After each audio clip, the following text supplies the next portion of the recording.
Turiu tau labai gerą pratimą. Pasiimk popieriaus lapą ir tušinuką. Ir pagalvok apie žmogų, kurį tu labai gerbi gyvenime.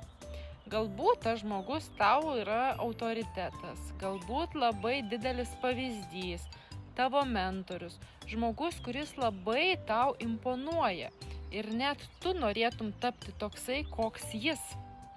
Užrašyk to žmogaus vardą ant lapo viršui ir tada surašyk savybės, kurias tas žmogus turi, charakteristikas galbūt, ką tu gerbi tame žmoguje. Surašyk 5, 10, 15 savybių.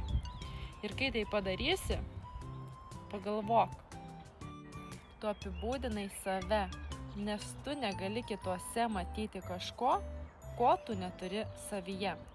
Jeigu tu nebūtum išmokusi arba išmokęs matematikos, net pažintum skaičių.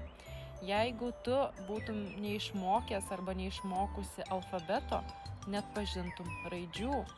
Lygiai taip pat ir kitame žmoguje net pažintum tų gerųjų savybių, jeigu jų nebūtų tavo viduje.